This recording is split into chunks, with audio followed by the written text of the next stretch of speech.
Once again, I'm going to come down here to my settings. I'm going to come over to Labs under my site settings, and we're going to activate the new sales tab. So the new navigation bar, this is pretty much a biggie. What it's going to do, it's going to actually create a new tab in our sidebar, and it's going to move everything related to the sale of a product into that tab. That includes our offers, and you know offers have always been part of the product or under product, coupons, and affiliates, because affiliates have always been under people. So this is interesting. Oh, and you can see here, they're asking for feedback on this one, which is telling me this is probably a little bit newer in the development cycle, and they're still actively trying to get feedback on how this one works. So same thing, I'm going to toggle this sucker on, and this is the one I'm pretty sure I have to refresh, because right now you see I only have website, products, marketing, and people. I'm going to refresh.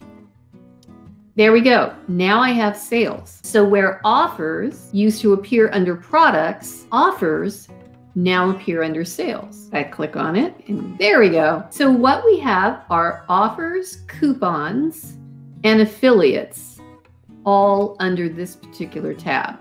And once again, we see all of our offers. Can you see a similarity in the layout? And that's obviously what they're going in terms of the direction of many of these user interface updates. I have a ton of offers. These are all obviously dummy offers that are in here, a variety of them. And you can see I could put a number of them in drafts. So that's really important to keep in mind.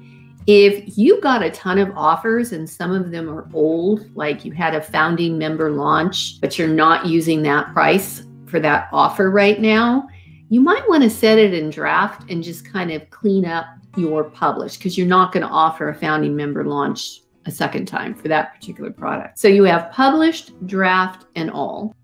For each one, you can always preview it. You can look at the stats for your sales for that particular offer. Obviously, these are dummies, so there isn't any stats, but you can see, you can review your purchases of people who have purchased that offer in the last 30 days, your net revenue, net all-time revenue, and if you had upsells associated, your percentage of conversion for your upsell, which is a pretty exciting thing. Total sales, total purchases, if you had an order bump, the revenue generated by the order bump for that offer, and revenue for the upsell. If you enter, of course, into the offer, we have the same options to edit our checkout, preview, get a link, more. You can clone your offers, you could delete your offers. All of that is all the same.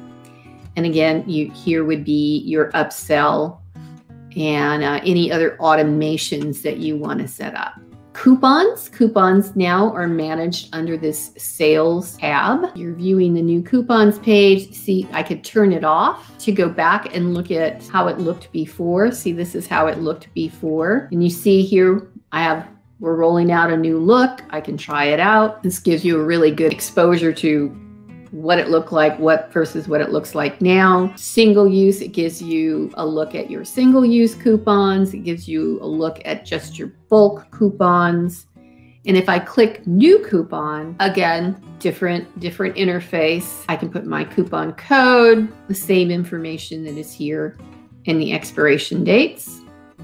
And under sales is now your affiliate tab. And the affiliate tab, does not look to me like they have, I don't have any affiliates in this dummy account, so it's a little hard for me to tell, unfortunately. But this, for example, looks exactly the same as the previous affiliate. If you have questions, please don't hesitate to post the questions in the comments, and I will try and circle back and answer any questions that you have. So take care. I will look forward to seeing you again next week on Simple Steps to Online Success. Bye-bye.